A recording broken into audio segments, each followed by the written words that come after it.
الذي خلق اللوح والقلم وعلم الإنسان ما لم يعلم والصلاة والسلام على سيدنا ومولانا محمد الذي أرسل إلى العرب والعجم وعلى آله وأصحابه الذين هم وقور العلم والحكم صلی اللہ تعالی علیہ وسلم تسلیما کثیرا کثیرا اما بعد فاعوذ باللہ من الشیطان الرجیم بسم اللہ الرحمن الرحیم ربنا وابعث فیہم رسولا منہم یتلو علیہم آیاتک ویعلمہم الکتاب والحکمہ وَيُزَكِّيهِمْ إِنَّكَ أَنْتَ الْعَزِيزُ الْحَكِيمُ وقال النبي صلى الله عليه وسلم من أحدث في أمرنا هذا فهو رد أو كما قال عليه الصلاة والسلام اللهم صل على محمد وعلى آل محمد كما صليت على إبراهيم وعلى آل إبراهيم إنك حميد مجيد اللهم بارك على محمد وعلى آل محمد كما باركت على إبراهيم وعلى آل إبراهيم إنك حميد مجيد صدق الله العظيم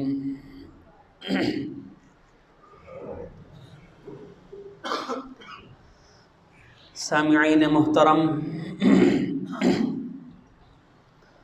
معززین علاقہ،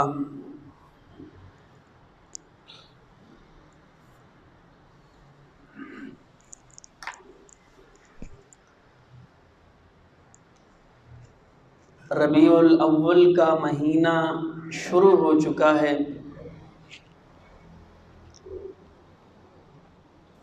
ہر مہینے کے اپنے ہی فضائل ہیں۔ یہ مہینہ بھی بڑی فضیلت والا مہینہ ہے، احترام والا مہینہ ہے۔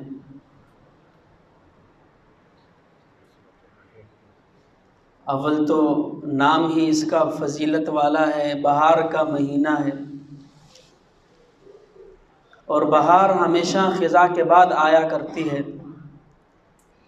تو اس مہینے کے اندر حضور نبی کریم صلی اللہ علیہ وسلم کی پیدائش ہوئی۔ یقیناً ان سے قبل بھی ہر طرف خزاں اور اندھیرا ہی اندھیرا تھا، ظلم و ستم تھا، بچیوں کو زندہ درگور کیا جاتا تھا، رشتے ناتوں کی کوئی قدر نہیں تھی، احترام نہیں تھا، بڑوں کی عزت نہیں تھی، جہالت کی انتہا تھی۔ تو اس مہینے کے اندر حضور نبی کریم صلی اللہ علیہ وسلم کی ولادت ہوئی، اور آپ کا آنا یقیناً ساری کائنات کے لیے بہار سے کم نہیں تھا۔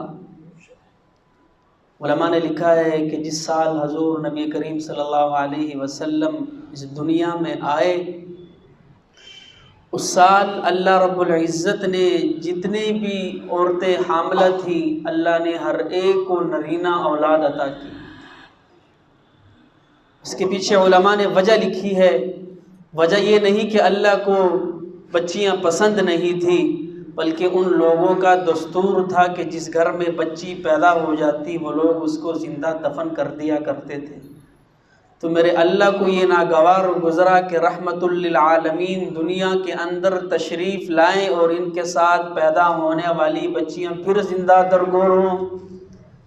تو اللہ نے اس سال تمام لوگوں کو بچے عطا کیے تاکہ اس سال کوئی بچی زندہ درگور نہ ہو۔ تو یہ مہینہ بڑے فضیلت والا مہینہ ہے، اور ہمیں صرف یہ بتایا جاتا ہے کہ اس مہینے کے اندر حضور نبی کریم صلی اللہ علیہ وسلم کی ولادت ہوئی۔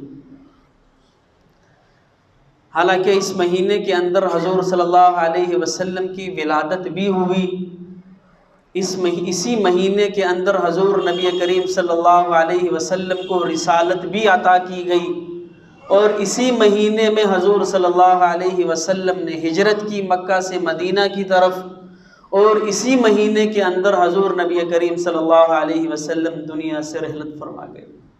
4 بڑے کام اس مہینے کے اندر ہوئے ہیں۔ حضور پیدا بھی اسی مہینے میں ہوئے ہیں، پھر جب نبوت عطا کی گئی تو وہ بھی اسی مہینے کے اندر عطا کی گئی، اور پھر جب حضور صلی اللہ علیہ وسلم کفار سے تنگ آ گئے اور ہجرت کا حکم دیا گیا تو وہ بھی یہی مہینہ تھا، اور پھر جب رسول اللہ صلی اللہ علیہ وسلم اس دنیا سے تشریف لے گئے ہیں وہ بھی یہی ربیع الاول کا مہینہ تھا۔ لیکن 3 کام بھلا دیے گئے، بتایا، تعارف یہی کرایا گیا کہ حضور نبی کریم صلی اللہ علیہ وسلم اس مہینے کے اندر پیدا ہوئے۔ حالانکہ یہ ایک کام سے ہمیں آزادی ملی ہے، اس ایک کام سے حضور کی پیدائش سے امت کو ظلم سے، ستم سے آزادی ملی ہے، باقی جو 3 بڑے کام ہیں وہ اس سے بھی بڑے درجے ہیں۔ تو میرے محترم دوستوں، بزرگوں، حضور نبی کریم صلی اللہ علیہ وسلم، علماء نے لکھا ہے کہ جس طریقے سے، اب ہمارے ہاں تو یہ معروف ہے کہ سال آتا ہے حضور نبی کریم صلی اللہ علیہ وسلم کی حمد و ثنا بیان ہوتی ہے، وہ دن گیا سال ختم، حمد و ثنا ختم۔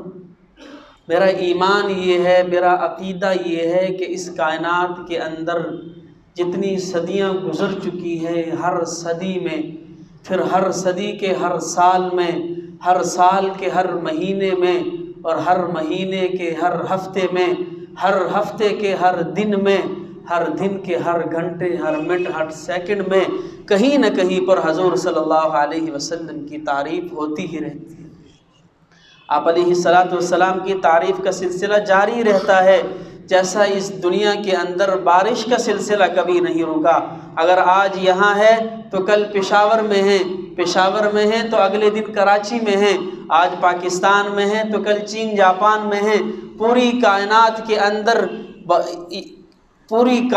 کے اندر ہر وقت کسی نہ کسی موقع پر بارش ہوتی ہی رہتی ہے، جیسے وہ سلسلہ کبھی ختم نہیں ہو سکتا۔ جس دن ختم ہوگا اس دن قیامت آ جائے گی۔ اسی طرح حضور نبی کریم صلی اللہ علیہ وسلم کی تعریف کا سلسلہ کبھی ختم نہیں ہو سکتا۔ آپ علیہ الصلاۃ والسلام کو جو نام دیا گیا محمد، قاموس والوں نے لکھا ہے، یہ عربی لغت کی بڑی کتاب ہے، کہ محمد کا معنی کیا ہے۔ محمد الذی یحمد مرۃ بعد مرہ، محمد اس نام کو کہا جاتا ہے، محمد کا مطلب یہ ہے کہ جس کی تعریف کا سلسلہ کبھی ختم نہ ہو۔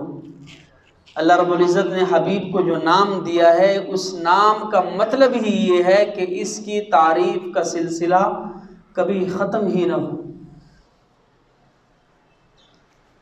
آج ہمارے ہاں محفل ہوتی ہے، محفل سجائی جاتی ہے، حضور کی تعریف کرنے والا ایک عام نعت خوان ہوتا ہے، سننے والا میرے اور آپ جیسے مجمع ہوتا ہے۔ ایک محفل مسجد نبوی میں بھی لگی تھی کہ جب حضور صلی اللہ علیہ وسلم کی مذمت بیان کی گئی تھی مکہ والوں نے، تو حضور نبی کریم صلی اللہ علیہ وسلم نے حسان کو بلایا اور کہا کہ آؤ ادھر بیٹھو۔ تو تب جو محفل لگی تھی وہ مسجد نبوی کے اندر لگی تھی، اور حسان کو بٹھایا گیا تھا منبر رسول پر، اور سننے والا حضور نبی کریم صلی اللہ علیہ وسلم جیسی ہستی، پڑھنے والا حسان بن ثابت ہے اور سننے والے جناب محمد الرسول اللہ ہیں، اور محفل کے اندر بیٹھنے والے ابو بکر اور عمر، عثمان و علی ہیں۔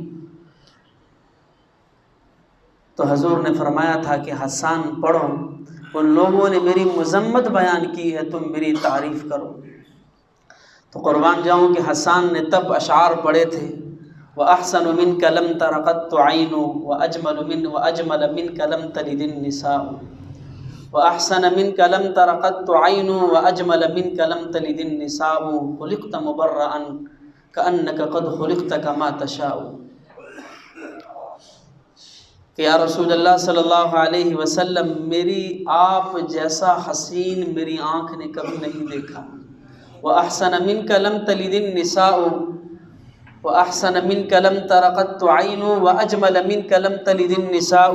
یا رسول اللہ صلی اللہ علیہ وسلم میری آنکھ جیسا، آپ جیسا حسین میری آنکھ نے کبھی نہیں دیکھا، اور آپ جیسا حسن و جمال والا کسی ماں نے آج تک جنا ہی نہیں ہے۔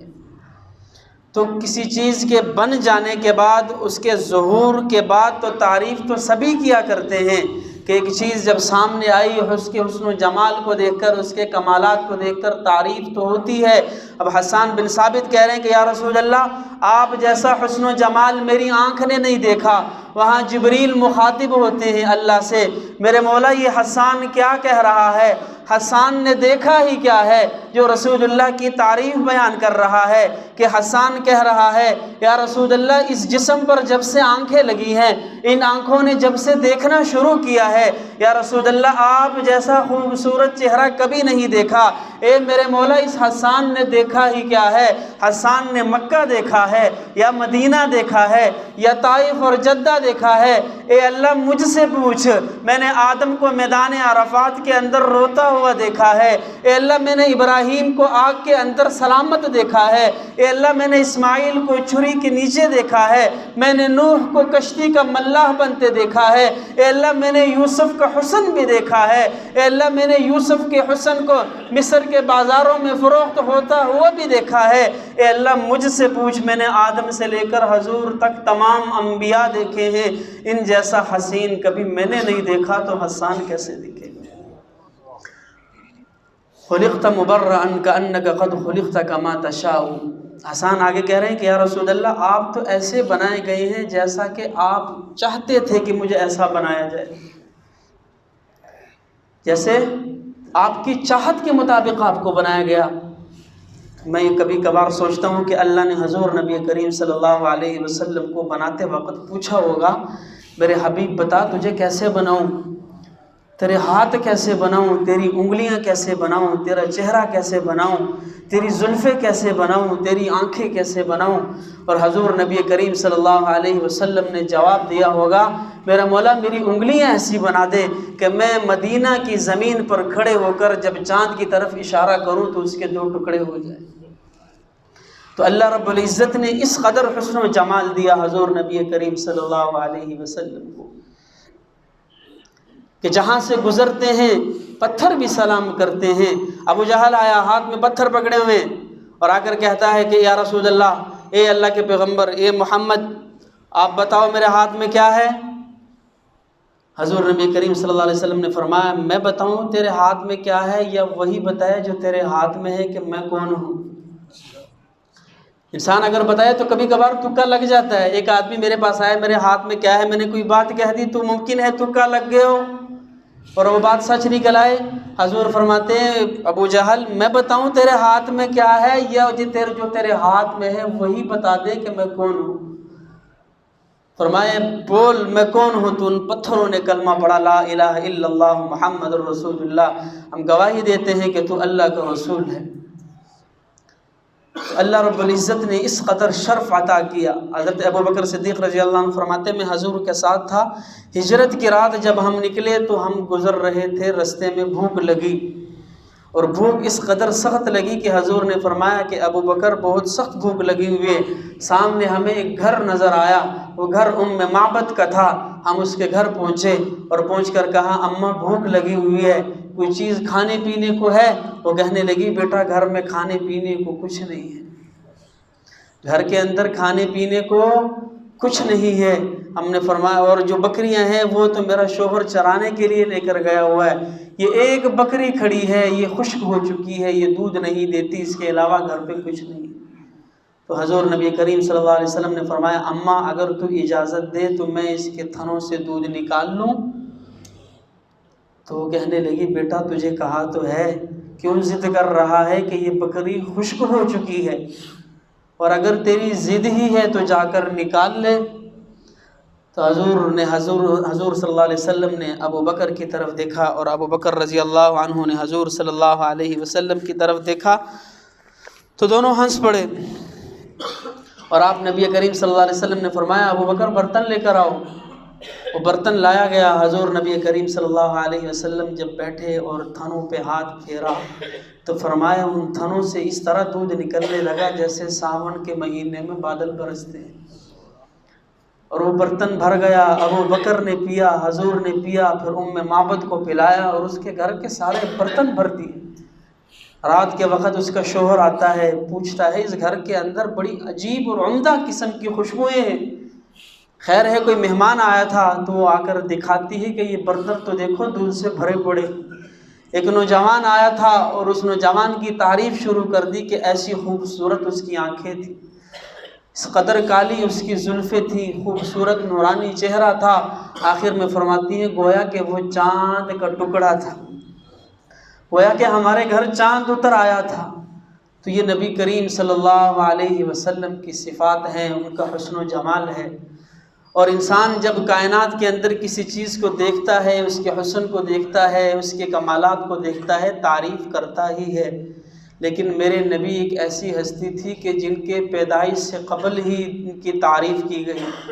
آدم علیہ السلام کی معافی کے اندر میرے نبی کی تعریف کا ذکر ہے. ابراہیم علیہ السلام جب بیت اللہ کو تعمیر کر رہے ہیں, دعا کر رہے ہیں, اس دعا کے اندر حضور نبی کریم صلی اللہ علیہ وسلم کا ذکر ہے. عیسیٰ علیہ السلام کو بشارت دی جا رہی ہے, اس بشارت کے اندر حضور کا ذکر ہے. اب ابراہیم علیہ السلام نے بیت اللہ تعمیر کے دعا کر رہے ہیں ربنا وابعث فیہم رسولا منہم یتلو علیہم آیاتک ویعلمہم الکتاب والحکمت ویزکیہم انک انت العزیز الحکیم. ربنا وابعث فیہم, اے اللہ یہ گھر تعمیر کر چکا ہوں, یہ مکان بنا چکا ہوں, مولا کریم اب اس کے اندر ایک رسول بھیج, رسولن ایک رسول بھیج. اور رسولن کے آگے نون تنوین کا لے کر آئے. نون تنوین اس کو کہتے ہیں کہ جو لکھنے میں لکھا نہیں جاتا لیکن پڑھنے میں پڑھا جاتا ہے. اب رسولن لام الف ہے, یہاں نون کا نظر نہیں آئے گا لیکن پڑھنے کے اندر پڑھا جائے گا. اور نون تنوین دو چیزوں کے لیے آتا ہے, کبھی کبھار تو یہ عظمت کو بیان کرنے کے لیے آتا ہے اور کبھی یہ کسی چیز کی قلت کو بیان کرنے کے لیے آتا ہے. قلت کی مثال جیسے اللہ قرآن کے اندر کہہ رہے ہیں سبحان الذی اسری بعبدہ لیلا من المسجد الحرام الی المسجد الاقصی. حضور کے معراج کا تذکرہ کرتے ہوئے اللہ اس نون کو لے کر آئے ہیں. سبحان الذی اسری, پاک ہے وہ اللہ, اسرا کہتے ہیں رات کے سفر کو, جس نے اپنے بندے کو رات کا سفر کروایا. اللہ جب اسرا آ گیا ہے, رات کا سفر پتہ چل چکا ہے کہ تو نے سفر رات کے اندر کروایا ہے, پھر لیل کو کیوں لے کر آئے اور لیل کے ساتھ نون تنوین کیوں لے کر آئے؟ اللہ کہہ رہے ہیں بتانا یہ چاہتا ہوں کہ اسرا کا ذکر کر کے لیلن کو اس لیے لے کر آیا ہوں, سفر کروایا من المسجد الحرام الی المسجد الاقصی, مسجد حرام سے لے کر مسجد اقصی تک, وہاں سے پھر انبیاء کی امامت کروائی گئی, وہاں سے 7 آسمانوں پر لے جایا گیا, وہاں اللہ سے ملاقات ہوتی ہے, حضور واپس آتا ہے. کوئی یہ نہ سمجھ لے کہ یہ سارا معاملہ پوری رات کے اندر ہوا. اسرا لیلن کو لا کر اللہ بتا رہے ہیں, نون تنویر لے کر آئے کہ یہاں قلت بیان کی جا رہی ہے. یہ جتنا بھی معاملہ ہوا ہے, حضور گھر سے نکلے ہیں مسجد حرام سے اقصی, اقصی سے بیت المقدس, بیت المقدس سے پھر امامت سے 7 آسمانوں پر اوپر, پھر اللہ نے سدرۃ المنتہا تک پہنچایا, ملاقات کروا کر جب واپس آئے اللہ کہہ رہے لیلن کہ رات کے کچھ حصے کے اندر میں نے یہ سفر کروایا ہے, مکمل رات بھی نہیں لی. تو نون جب آتا ہے 2 کام کرتا ہے, یا تو کسی کام کی قلت کو بیان کرنے کے لیے یا پھر عظمت بیان کرنے کے لیے. اب ابراہیم علیہ السلام دعا کر رہے ہیں ربنا وابعث فیہم رسولا, اے اللہ پیغمبر بھیج, ایسا پیغمبر بھیج جو عظمتوں والا ہو, بلندی والا ہو, مقام والا ہو. ربنا وابعث فیہم رسولا. اور آگے کیا فرمایا منہم, قربان جاؤں ابراہیم علیہ السلام اللہ سے دعا کر رہے ہیں کہ اللہ رسول تو بھیج عظمت والا ہو, منہم ہو ہمیں میں سے, ہو انہی میں سے. اے اللہ بشر ہوں, بشر ہی بھیج, بشر کی طرف بھیجنا ہے, بشر ہی بھیج. جب باپ بشر ہے, دادا بشر ہے, پردادا بشر ہے, حضرت آمنہ بشر ہے, اور پھوپھیاں بشر ہیں اور چاچے بشر ہیں اور ازواج مطہرات بشر ہیں۔ تو ابراہیم علیہ السلام قرآن کے الفاظ کہہ رہے ہیں منہم، اے اللہ انہی میں سے بھیج، ہمیں نور کی ہمیں کسی فرشتے کی ضرورت نہیں ہے کہ وہ آ کر ہم پر تفاخر کرے۔ اے اللہ فخر کوئی فرشتہ نہ کرے، فخر کوئی جن نہ کرے، اے اللہ بھیج تو بشر بھیج تاکہ فخر ہو تو بشریت پہ فخر ہو۔ تو ابراہیم علیہ السلام پیدائش سے قبل دعا کر رہے ہیں، اے اللہ پیغمبر بھیج جو عظمتوں والا ہو، بلند مقام والا ہو۔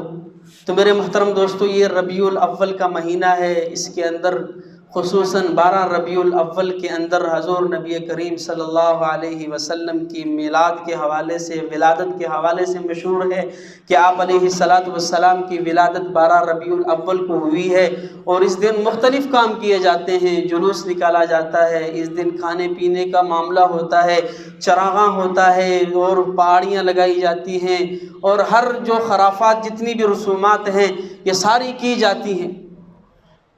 قربان جاؤں حضور نبی کریم صلی اللہ علیہ وسلم پیر کے دن، اچھا 3 چیزیں ہیں، ان میں تو اتفاق ہے کہ آپ علیہ السلام پیر کے دن پیدا ہوئے، اس میں سب کا اتفاق ہے۔ دوسرا، حضور نبی کریم صلی اللہ علیہ وسلم ربیع الاول کے مہینے میں پیدا ہوئے، اس میں بھی سب کا اتفاق ہے۔ تیسرا کہ حضور نبی کریم صلی اللہ علیہ وسلم کس تاریخ کو پیدا ہوئے، اس کے اندر اختلاف ہے۔ بعض علماء کے نزدیک حضور نبی کریم صلی اللہ علیہ وسلم کی پیدائش 8 ربیع الاول کو ہے، بعض کے نزدیک 9 ربیع الاول کو ہے، بعض کے نزدیک 12 ربیع الاول کو ہے۔ 2 چیزوں کے اندر اتفاق ہے کہ حضور پیر ہی کے دن پیدا ہوئے، حضور ربیع الاول ہی کے مہینے میں پیدا ہوئے، حضور کس تاریخ کو پیدا ہوئے اس کے اندر اختلاف ہے۔ بعض علماء کے نزدیک 12 کو پیدا ہوئے، بعض علماء کے نزدیک 9 کو پیدا ہوئے، بعض علماء کے نزدیک 8 ربیع الاول کو پیدا ہوئے، اور جو 12 کی آواز لگاتے ہیں انہی کے مسلک کے بڑے اور بانی حضرت مولانا احمد رضا خان بریلوی رحمۃ اللہ علیہ نے اپنی کتاب کے اندر نطق الہلال کے اندر صفحہ نمبر 4 پر لکھا ہے، ان سے پوچھا گیا کہ حضرت حضور صلی اللہ علیہ وسلم کی پیدائش کا دن کون سا ہے؟ فرمایا 8 ربیع الاول حضور کی پیدائش کا دن ہے۔ فرمایا حضرت حضور کی وفات کا دن کون سا ہے؟ کہا گیا کہ حضور کی وفات کا دن 12 ربیع الاول ہے۔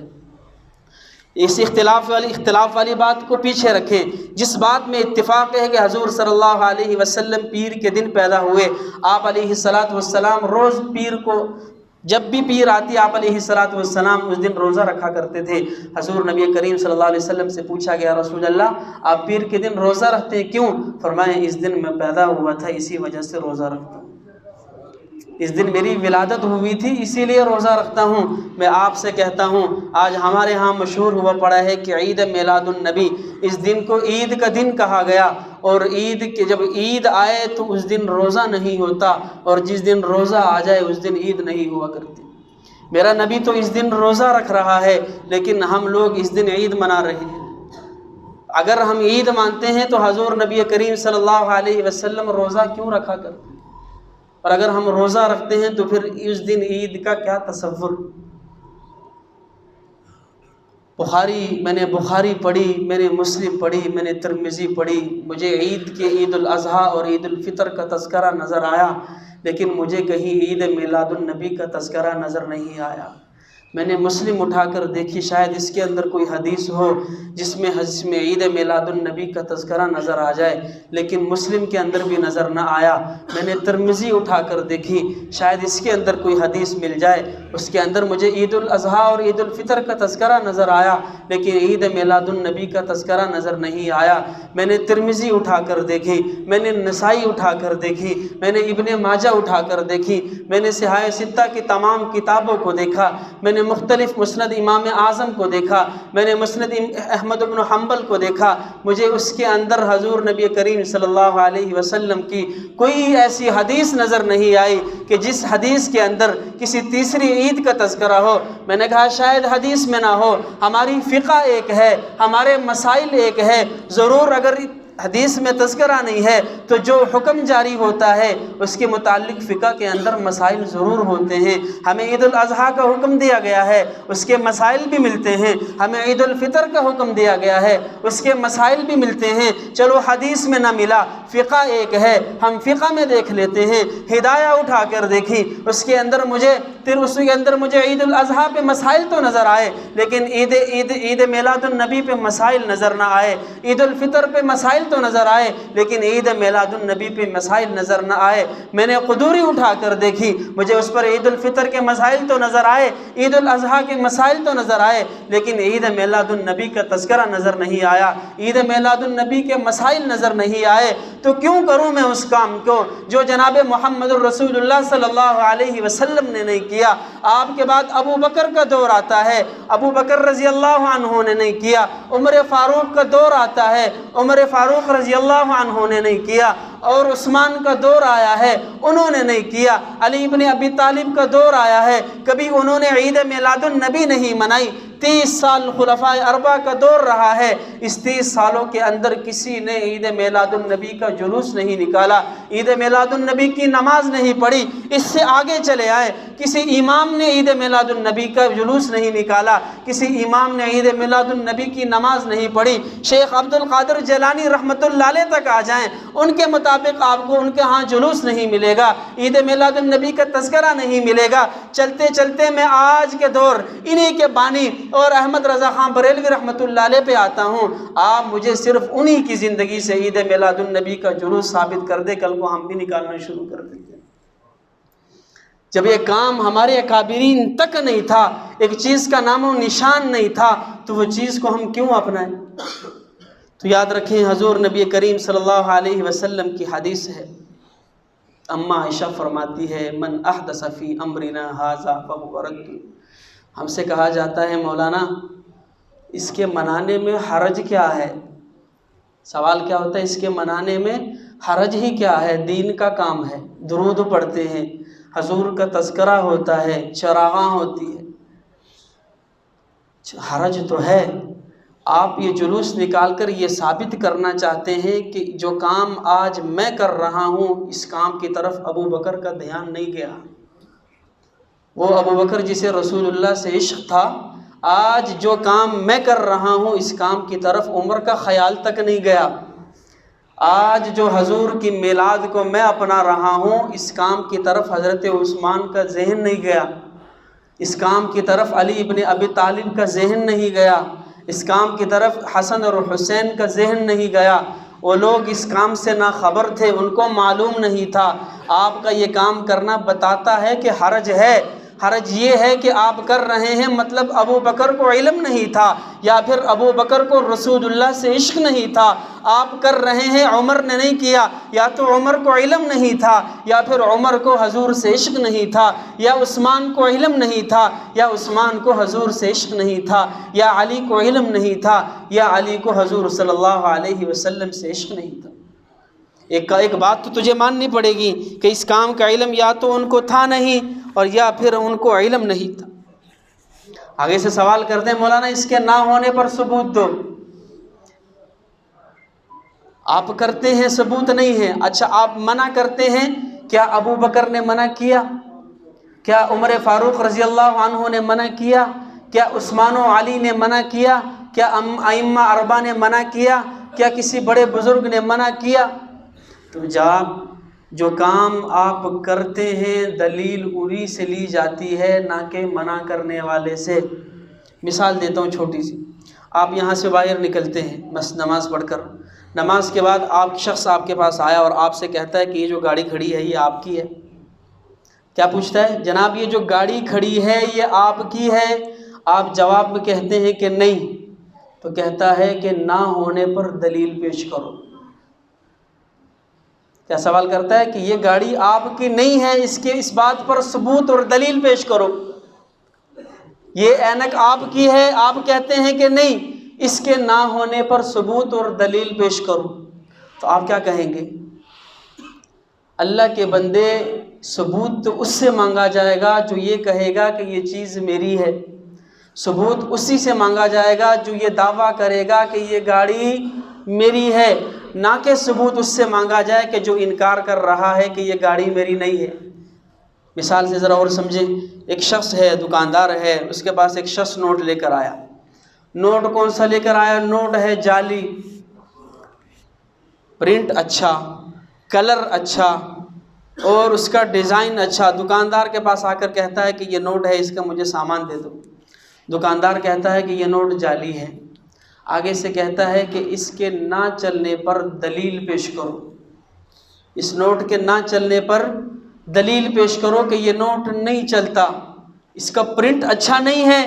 وہ کہے گا اچھا ہے، اس کا کاغذ اچھا نہیں ہے، اچھا ہے، اس کا رنگ اچھا نہیں ہے، اچھا ہے، تو پھر کیوں نہیں چلاتے؟ وہ کہے گا کاغذ بھی اچھا ہے، پرنٹ بھی اچھا ہے، کلر بھی اچھا ہے، لیکن اس نوٹ کے چلنے کے لیے حکومت کی مہر چاہیے جو اس پر نہیں ہے۔ آپ کا کیا ہوا ہر عمل اچھا ہے، کلر بھی اچھا ہے، رونق بھی اچھی ہے، لیکن مجھے اس عمل کو اپنانے کے لیے اس پر جناب محمد الرسول اللہ کی مہر چاہیے جو نہیں ہے اس پر۔ تو رسول اللہ کی مہر ثابت کر کل کو میں بھی اپناتا ہوں۔ تو اس کام پر جناب محمد الرسول اللہ کی مہر ثابت کر دے، کل کو یہ کام میں بھی اپناتا ہوں۔ تو اگر حضور نبی کریم صلی اللہ علیہ وسلم کی مہر ثابت نہ کر سکا تو پھر میں معذور ہوں اس کام کے حوالے سے، پھر میں معذرت خواہ ہوں اس کام کے حوالے سے۔ تو میرے محترم دوستو، خرافات سے، رسومات سے خود بھی بچیں اور دوسروں کو بھی بچائیں۔ یہ خرافات، یہ رسومات، اب دیکھیں ایک حضور نبی کریم صلی اللہ علیہ وسلم کے پاس ایک صحابی آیا، یا رسول اللہ صلی اللہ علیہ وسلم میں مسلمان ہونا چاہتا ہوں، آپ نے کلمہ پڑھایا، یا رسول اللہ مجھے حکم دیجئے کیا کروں؟ آپ نے فرمایا نماز پڑھو، روزہ رکھو، زکوٰۃ دو، فرائض بتا دیے۔ جاتے وقت کیا کہتا ہے؟ یا رسول اللہ لا ازید ولا انقص، اللہ کی قسم نہ آج سے اس کے اندر اضافہ کروں گا، نہ آج سے اس کے اندر کمی کروں گا، جو آپ نے بتا دیا ہے 100% اتنا ہی رکھوں گا، نہ تو اس کے اندر کوئی اضافہ کروں گا، نہ اس کے اندر کوئی کمی کروں گا۔ وہ ایک دن کا جٹ دیہاتی آدمی آ کر یہ بات سمجھ گیا کہ رسول اللہ صلی اللہ علیہ وسلم جو بتلا گئے، نہ تو مجھے اس کے اندر اضافہ کرنے کی اجازت ہے، نہ مجھے اس کے اندر کمی کرنے کی اجازت ہے۔ جب کمی کرنے کی بھی اجازت نہیں ہے، اضافہ کرنے کی بھی اجازت نہیں ہے، تو پھر میرے محترم دوستو، ہم کیوں نہیں سمجھتے کہ رسول اللہ صلی اللہ علیہ وسلم جو معیار جو بتا گئے ہیں اس کے اندر میں کون ہوتا ہوں اپنے سے اضافہ کرنے والا؟ آگے سے ایک اور دلیل پیش کرتے ہیں، کہتے ہیں جناب آپ کہتے ہیں کہ یہ کام نیا ہے، یہ کام نیا ہے، ٹھیک ہے، حضور کے زمانے میں نہیں تھے۔ عقلی دلائل، یہ جو آپ نے اینک پہنی ہوئی یہ بھی تو حضور کے زمانے میں نہیں تھی، یہ جو آپ گاڑی استعمال کرتے ہیں یہ بھی تو حضور کے زمانے میں نہیں تھی، یہ جو آپ سواری استعمال کرتے ہیں یہ بھی تو حضور کے زمانے میں نہیں تھی۔ اگر آج میں میلاد اور چراغاں کرتا ہوں، آپ ہمیں منع کرتے ہیں کہ یہ کام نہ کرو، کیونکہ یہ حضور صلی اللہ علیہ وسلم نے نہیں کیا، کیوں یہ کام صحابہ نے نہیں کیا، تو پھر آپ جو گاڑی استعمال کرتے ہیں یہ بھی تو حضور صلی اللہ علیہ وسلم نے استعمال نہیں کی، اور آپ جو اینک استعمال کرتے ہیں کیا یہ حضور صلی اللہ علیہ وسلم نے استعمال کی؟ کیا صحابہ نے استعمال کی؟ کیا اولیاء کرام نے استعمال کی؟ کیا گاڑی پہ سفر انہوں نے کیا؟ جب ہمارا کام بدعت ہے، ہم نے نیا ایجاد کیا ہے، پھر تمہارا کام بھی بدعت ہے، تم نے بھی نیا ایجاد کیا ہے، دونوں طرف ماننا پڑے گا۔ تو دیکھیں حضرت عائشہ صدیقہ کیا فرماتی ہیں؟ حضرت عائشہ فرماتی ہے من احدث فی امرنا ھذا فہو رد ای فی دیننا۔ حضرت عائشہ فرماتی ہے کہ جس شخص نے اپنی طرف سے کوئی نیا کام ایجاد کیا، کیا سمجھ کر کیا؟ فی دیننا، دین سمجھ کر کیا، یا اس کو ثواب کی نیت سے کر رہا ہے، وہ کام بدعت ہے۔ اس کے علاوہ اگر آپ گاڑی لیتے ہیں، آپ دین سمجھ کے نہیں لے رہے، آپ اینک پہن رہے ہیں، آپ دین سمجھ کے نہیں پہن رہے، وہ بدعت نہیں ہے، وہ بدعت نہیں ہے۔ اگر آپ کوئی بھی کام کرتے ہیں جو رسول اللہ نے نہیں کیا، صحابہ نے نہیں کیا، آج میں کر رہا ہوں لیکن دین سمجھ کے کر رہا ہوں، تو یہ کام میرے لیے بدعت ہے، کیونکہ یہ رسول اللہ صلی اللہ علیہ وسلم نے نہیں کیا۔ فرق ہے دونوں چیزوں کے اندر، ایک کام میں کر رہا ہوں لیکن دین سمجھ کے کر رہا ہوں، دوسرا کام میں کر رہا ہوں لیکن دین سمجھ کے نہیں کر رہا، مجبوری سمجھ کے کر رہا ہوں۔ دونوں کے درمیان فرق ہے۔ میرا نیا کام دین سمجھ کے کرنے والا بدعت ہے، اور میرا دوسرا کام میری مجبوری ہے۔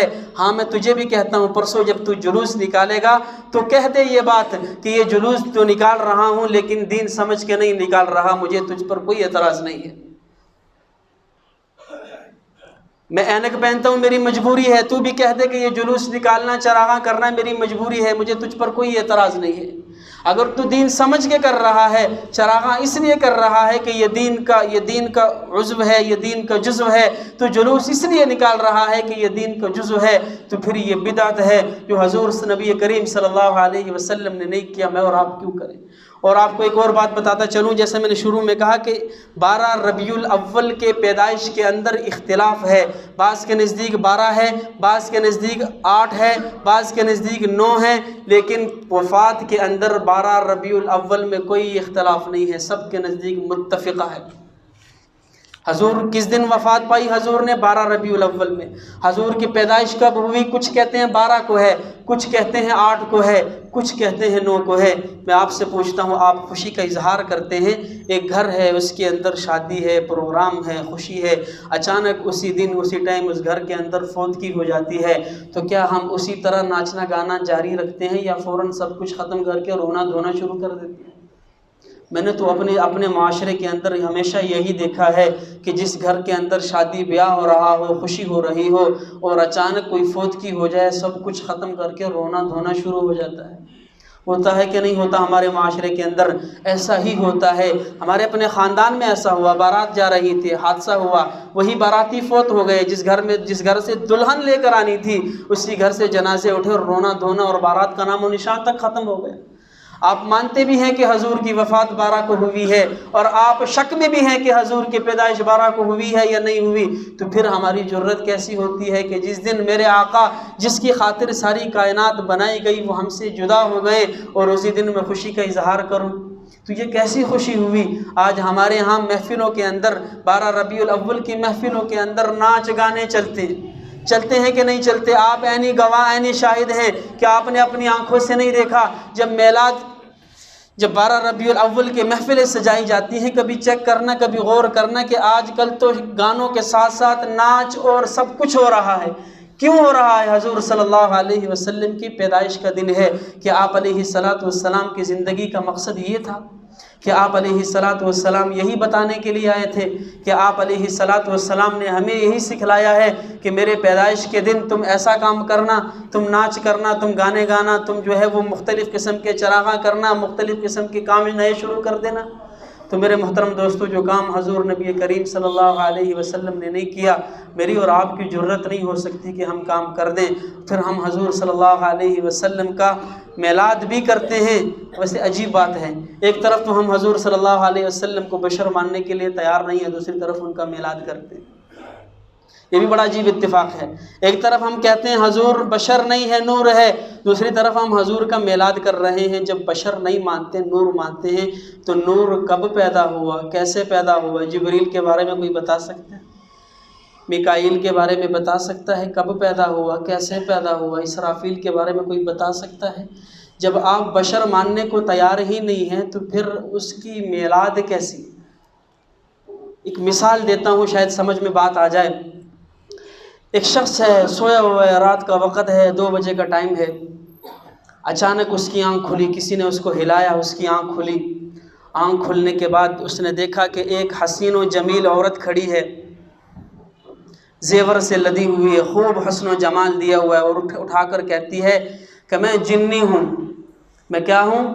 میں جننی ہوں، تجھ سے شادی کرنا چاہتی ہوں، تجھ پہ عاشق ہو چکی ہوں، جاؤ اپنے مولوی صاحب کو بلا کر لاؤ، میں تم سے نکاح کرنا چاہتی ہوں۔ یہ آدمی ڈرا ہوا اٹھا، بھاگا ہوا گیا، مولوی صاحب کے دروازے پہ دستک دی، مولوی صاحب باہر نکلی ہے، مولوی صاحب کہتے ہیں کیا بات ہے؟ آگے سے کہتا ہے مولوی صاحب جنی ہے، مولوی صاحب جنی ہے، مجھ سے شادی کرنا چاہتی ہے، میرا نکاح پڑھوا دیجئے۔ مولوی صاحب آگے سے کہتے ہیں بھائی بات تو آپ کی ٹھیک ہے، لیکن فقہ کے اصول اور ضوابط کے مطابق کسی کا کسی سے نکاح ہونے کے لیے جنس کا ایک ہونا ضروری ہے، یہ ہمارے فقہ کا اصول ہے کہ جنس کا ایک ہونا ضروری ہے، یا تو دونوں انسان ہو یا دونوں جن ہو، ایک انسان ہو ایک جن ہو، ایک انسان ہو ایک فرشتہ ہو، ان کا نکاح نہیں ہو سکتا۔ یہ شخص کہتا ہے مولوی صاحب آپ تو ایسے ہی بہانے کرتے، ان کو چھوڑا، اپنے مولوی کو چھوڑا چلا گیا بریلوی مولوی صاحب کے دروازے پہ دستک دے کر کہتا ہے مولوی صاحب باہر نکلیے، میرے مولوی صاحب نے تو انکار کر دیا، آپ ہی میری کچھ مدد کر دیجئے، ایک جننی آئی ہے میرے ساتھ نکاح کرنا چاہتی ہے، میرے نکاح پڑھا دیجئے۔ مولوی صاحب کہتے ہیں کیا بات ہے؟ کہتے ہیں اپنے مولوی کے پاس گیا تھا، انہوں نے یہ مسئلہ بتایا ہے، کہا ہے کہ جنس کا ایک ہونا ضروری ہے، جنس ایک نہ ہو تو نکاح نہیں ہو سکتا، مولوی صاحب آپ آ کر نکاح پڑھا دیجئے۔ مولوی صاحب کہتے ہیں اختلاف تو ہمارا ضرور ہے لیکن فقہ ایک ہے، اختلاف تو ہمارا ضرور ہے لیکن فقہ ایک ہے کہ جنس کا جنس سے نکاح ہونا ضروری ہے۔ وہ بھی امام اعظم ابو حنیفہ کے فقہ کو مانتے ہیں، ہم بھی امام اعظم ابو حنیفہ کی فقہ کو مانتے ہیں، مسئلہ ہمارا ایک ہے، مسئلوں کے اندر کوئی اختلاف نہیں ہے، لہٰذا میری طرف سے معذرت ہے، آپ کا نکاح نہیں ہو سکتا۔ اس دروازے کو چھوڑ کر بھاگتا ہوا جاتا ہے، اہل تشیع کے عالم ذاکر کے دروازے پہ دستک دیتا ہے، وہ باہر نکلتے ہیں، جی کیا معاملہ ہے؟ کہتے ہیں اہل سنت کو چھوڑ آیا ہوں، دونوں نے انکار کر دیا ہے، آپ کے مذہب کو بھی اپناؤں گا، آپ آ کر میرا نکاح پڑھا دیجئے، ایک جنی ہے میرے ساتھ نکاح کرنا چاہتی ہے، لہٰذا میرا نکاح کر دیجئے۔ مولوی صاحب اور ذاکر صاحب آگے سے کہتے ہیں بے شک فقہ ان کی دوسری ہے، ہماری فقہ جعفریہ ہے، لیکن مسئلہ ایک ہی ہے کہ جنس کا ایک ہونا ضروری ہے، مسئلہ ایک ہی ہے کہ جنس کا جنس کے ساتھ نکاح ہوتا ہے، کسی ایک جنس کا دوسری جنس کے ساتھ نکاح نہیں ہو سکتا۔ تو میرے محترم دوستو، تینوں سے مایوس ہو کر جب آتا ہے، میں آپ سے پوچھتا ہوں، آپ کا دعویٰ ہے حضور نبی کریم صلی اللہ علیہ وسلم بشر نہیں تھے، نور تھے، اگر اماں خدیجہ بشر تھی اور اماں جویریہ بشر تھی، اماں عائشہ بشر تھی، تو ان کو بشر مانتا ہے، حفصہ کو بشر مانتا ہے، خدیجہ کو بشر مانتا ہے، میمونہ کو بشر مانتا ہے، اور اسی طرح حضرت جویریہ کو بشر مانتا ہے، رقیہ کو بشر مانتا ہے۔ اگر میرے نبی کی 11 بیویاں بشر تھی تو میرا نبی بھی بشر تھا، اگر میرے نبی کی 11 بیویاں بشر تھی تو میرا نبی بھی بشر تھا، اور ہمارا ایمان اور عقیدہ ہے کہ ہمارے نبی ذات کے اعتبار سے بشر تھے، صفات کے اعتبار سے نور تھے، ہمارے نبی صلی اللہ علیہ وسلم کا چلنا بھی نور تھا، آپ کا اٹھنا بھی نور تھا، آپ کا بیٹھنا بھی نور تھا، آپ کا پھرنا بھی نور تھا، آپ کا قدم مبارک جوتوں مبارک کے اندر ڈالنا بھی نور تھا، آپ علیہ السلام کی ساری زندگی نور تھی، لیکن ذات کے اعتبار سے آپ علیہ السلام بشر تھے۔ ارے نور سفید ہوا کرتا ہے یا کالا ہوتا ہے؟ نور کبھی کالا دیکھا ہے کسی نے؟ کالے تو ظلمات ہوا کرتے ہیں۔ اگر آپ ذات کو نور مانتے ہیں تو میرے نبی کی ساری داڑھی کالی تھی، پھر کالا نور بھی ماننا پڑے گا۔ آپ علیہ السلام کی داڑھی کے اندر صرف 17 بال سفید تھے، میرے نبی کی زلفیں کالی تھیں، اس کو بھی نور ماننا پڑے گا۔ تو یاد رکھیں نبی صلی اللہ علیہ وسلم ذات کے اعتبار سے بشر تھے، صفات کے اعتبار سے نور تھے۔ آج ہم بشریت کا انکار بھی کرتے ہیں، ادھر سے میلاد بھی کرتے ہیں، اور جب جلوس نکالتے ہیں تو جلوس کے اندر آواز نکالتے ہیں دم بدم پڑھو درود، حضور ہے یہاں موجود، قربان جاؤں حضور صلی اللہ علیہ وسلم کو موجود بھی مانتا ہے، حاضر ناظر بھی مانتا ہوں۔ ذرا میری عقل کو تو دیکھیں، آپ علیہ الصلوۃ، میرا عقیدہ ہے کہ حضور صلی اللہ علیہ وسلم حاضر بھی ہیں ناظر بھی ہے۔ آپ کو بتاتا چلوں کہ حاضر ناظر کا مطلب کیا ہے، حاضر ناظر کا مقصد اور معنی کیا ہے۔ حاضر ناظر اس کو کہتے ہیں کہ ایک صحابی آتے ہیں، یا رسول اللہ کلمہ پڑھنا چاہتا ہوں، ایمان لا چکے ہیں، اب اپنی آنکھ سے حضور صلی اللہ علیہ وسلم موجود ہیں۔ جب کسی صحابی نے ایمان کی حالت میں حضور کو اپنی آنکھ سے دیکھا، اس دیکھنے کی وجہ سے اس کو صحابیت کا شرف حاصل ہو گیا۔ اب حضور کے زمانے میں اویس قرنی مسلمان ہو چکا تھا، لیکن اویس قرنی کیا کہتے ہیں، اویس قرنی نے حضور کو دیکھا نہیں تھا، صحابیت کا شرف نہ ملا۔ ایک عام سا صحابی آتا ہے، دیہاتی آتا ہے، مسلمان ہے، لیکن آنکھ سے حضور کو دیکھ لیتا ہے تو اس کو صحابیت کا شرف حاصل ہو جاتا ہے۔ دوسرا حضور حاضر تو ہیں، دیکھنے سے صحابیت کا شرف حاصل ہو گیا۔ حضور ناظر کیسے ہیں؟ ایک اندھا صحابی آتا ہے، آنکھ سے دیکھ نہیں سکتا، اب یہ صحابی کیسے بنے گا؟ فرمایا کہ حاضر کے ساتھ میرا نبی ناظر بھی ہے، دیکھنے والا بھی ہے، کہ حضور کو نہیں دیکھ سکتا لیکن حضور جس کو دیکھ لے وہ بھی صحابی بن جاتا ہے۔ ایمان کی حالت میں یا تو حضور کو دیکھ لے یا حضور اس کو دیکھ لے۔ یہ ہے حاضر ناظر کا مطلب کہ حضور موجود ہے، اس نے دیکھ لیا، صحابیت کا شرف مل گیا۔ حضور ناظر ہے، یہ نہیں دیکھ سکتا، حضور نے دیکھ لیا، صحابیت کا شرف مل گیا۔ دوسری طرف ابو جہل ہے، ایمان کی حالت میں نہیں ہے، حضور دیکھتے تو ہیں لیکن کیا وہ صحابیت کا شرف حاصل کر چکا؟ کبھی نہیں کر چکا۔ آج اگر تو کہتا ہے حضور حاضر ناظر ہے، چل میں مانتا ہوں مجھے نظر نہیں آتا، تجھے نظر نہیں آتا، ہم نہیں دیکھ سکتے، لیکن اگر حضور تو ناظر ہے نا، حضور دیکھ سکتے ہیں، یا پھر صحابیت کا دعویٰ کر یا پھر وہ دوسرا بن جا، یا پھر صحابیت کا دعویٰ کرنا کہ حضور ناظر ہے۔ اگر حضور ناظر ہے تو یقیناً وہ دیکھتے بھی ہوں گے، اگر حضور دیکھتے ہیں تو پھر تو مجھے صحابیت کا شرف بھی ملنا چاہیے، کیونکہ یہ خصوصیت ہے نبی کی کہ نبی جس کو ایمان کی حالت میں دیکھ لے وہ صحابی بن جاتا ہے۔ میں حضور کو ناظر بھی مانتا ہوں کہ حضور موجود ہیں، اور میں صحابیت کا دعویٰ بھی نہیں کر سکتا، حالانکہ میرا عقیدہ ایمان ہے۔ حضور ایمان کی حالت میں جسے دیکھ لے وہ صحابی بن جاتا ہے، یا کوئی صحابی حضور کو دیکھ لے وہ صحابی بن جاتا ہے۔ آج میں حضور کو ناظر بھی مانتا ہوں، موجود بھی مانتا ہوں، اور یہ بھی مانتا ہوں کہ مجھے دیکھ رہے ہیں، لیکن میں صحابیت کا دعویٰ نہیں کر سکتا۔ تو پھر کر نہ دعویٰ، یا دعویٰ کر یا پھر وہ بن جا جو نہیں بنا تھا۔ تو میرے محترم دوستو، یہ سارے کے سارے ایک عوام کو ایک پیٹ پالنے کے لیے ایک رستہ بنایا ہوا ہے، عوام کو گمراہی کی طرف لگایا ہوا ہے۔ ایک مولوی صاحب کو سن رہا تھا، تقریر کے دوران کہہ رہے تھے یہ چراغاں اللہ کی سنت ہے۔ دلیل کیا دی کہ اللہ کی سنت کیسی ہے؟ فرمایا حضرت آمنہ فرماتی ہے جب رات حضور صلی اللہ علیہ وسلم کی ولادت کی رات آئی، میں سوئی ہوئی ہوں، میں نے خواب دیکھا، تین چیزیں مجھے نظر آئی۔ پہلی چیز نظر آئی کہ آسمان کے سارے ستارے میرے چھت پہ آ کر جمع ہو گئے۔ خواب میں حضرت آمنہ کیا فرماتی ہیں؟ آسمان کے سارے ستارے میری چھت پہ آ کر جمع ہو گئے۔ آج دیکھو ہم ستارے تو نہیں لا سکتے، یہ کمکمے لگا کر ان ستاروں کی مشابہت اختیار کرتے ہیں جو اللہ کی سنت تھی، لہٰذا کمکمے لگانا بھی حضور کی سنت ہے۔ دوسری دلیل کیا دی کہ حضور صلی اللہ علیہ وسلم جب حضرت آمنہ فرماتی ہیں میں نے خواب دیکھا حضور جبریل آئے، ایک جھنڈا لے کر آئے ہیں، ایک بیت اللہ پہ لگایا ہے، ایک مشرق میں گاڑا، ایک مغرب میں گاڑا، تو یہ جھنڈیاں ہم وہ تو نہیں لگا سکتے، چھوٹی چھوٹی جھنڈیاں لگا کر ثابت کرتے ہیں کہ ہم نے حضور کی وہ سنت زندہ کر دی۔ ارے مولوی صاحب مجھے صرف اتنا بتا دیجئے جو آپ نے یہ حدیث بیان کی ہے، اس حدیث کا نام کیا ہے؟ یہ حدیث کس کتاب میں آئی ہے؟ بخاری میں دکھا دے، مسلم میں دکھا دے، ضعیف میں دکھا دے، کمزور دکھا دے، کسی نہ کسی روایت سے مجھے یہ ثابت کر دے تاکہ کل کو میں بھی جھنڈیاں لگانا شروع کر دوں۔ تو ایسی چیزیں بیان کر کے عوام کو پتہ نہیں کس راستے پہ ڈالا ہوا ہے، حالانکہ میں نے پہلے بتا دیا تھا کہ حضور کی جو وفات ہے وہ 12 ربیع الاول کو ہے، بجائے یہ کہ اچھا ایک آپ کو ایک چھوٹی سی مثال دے کے بعد ختم کرتا ہوں۔ ایک گھر کے اندر ایک فرد نہیں ہے، بچہ نہیں ہے، کئی عرصے سے اس کے اندر بچے کی پیدائش نہیں ہو رہی، اچانک اس گھر کے اندر بچہ پیدا ہو جاتا ہے 9 مہینے کے حمل کے بعد، گھر والوں کے نزدیک ایک ہجوم ہے، خوشی ہے، مٹھائیاں بانٹ رہی ہیں، ہوتا کہ نہیں ہوتا؟ 8 سال 10 سال 20 سال کے بعد اگر کسی جوڑے کے ہاں بچہ پیدا ہو جائے تو خوشی کے عالم میں کیا کرتے ہیں؟ رشتہ دار اکٹھے ہوتے ہیں، مٹھائیاں تقسیم ہوتی ہیں۔ کیوں؟ ہمارے گھر بچہ پیدا ہوا ہے، اور ابھی 2 گھنٹے نہیں گزرے تھے کہ اچانک اسی دن اس بچے کا انتقال ہو گیا، اسی دن وہ بچہ اللہ کے ہاں سپرد ہو گیا۔ تو مجھے یہ بتاؤ کہ وہ گھر والے اسی طرح ناچنا شروع کریں گے، گاتے رہیں گے، یا فوراً رونا دھونا شروع کر دیں گے؟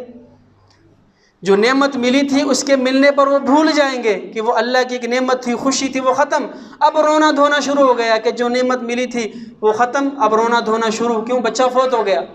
تو میں قربان جاؤں کہ حضور صلی اللہ علیہ وسلم کی ولادت کا آنا تو ہمیں یاد ہے کہ آپ علیہ الصلاۃ والسلام آئے ہیں، خوشی ہے اور انتہائی خوشی ہے۔ جو اس پر خوش نہیں ہوتا یقیناً وہ مسلمان نہیں ہو سکتا، وہ کوئی کافر ہی ہوگا کہ حضور کی ولادت پہ خوش نہ ہو۔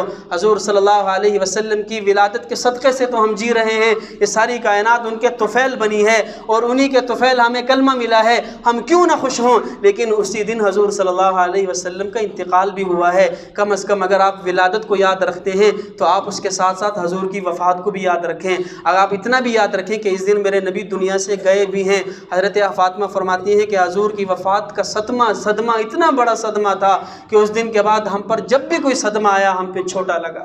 اس دن ہم پر جب بھی اس کے بعد کوئی صدمہ ہمیں آیا، ہمیں کم لگا، ہمیں چھوٹا لگا، تو آج ہمیں حضور کی وفات بھول گئی۔ ربیع الاول کے مہینے میں صرف ولادت نہیں ہوئی، حضور نے ہجرت بھی کی ہے، حضور کو رسالت بھی ملی ہے، حضور کی وفات بھی ہوئی ہے۔ ملا اور علماء سے پوچھا کرے جو تقریریں کرتے ہیں، مولوی صاحب آپ ولادت تو بیان کرتے ہیں، اس مہینے کے اندر ہمیں 3 چیزیں اور بھی بتائیں کہ حضور کو رسالت بھی ملی تھی، کبھی آپ نے وہ نہیں بیان کیا، حضور نے ہجرت بھی کی تھی، کبھی آپ نے وہ بیان نہیں کی، حضور کی وفات بھی ہوئی تھی، کبھی وہ بھی بیان تو کریں۔ تو اللہ رب العزت سے دعا ہے کہ اللہ رب العزت نے جو کہا سنا اس پر عمل کرنے کی توفیق عطا فرمائے، اور تمام خرافات اور رسومات سے ہماری حفاظت فرمائے۔ وآخر دعوانا الحمدللہ۔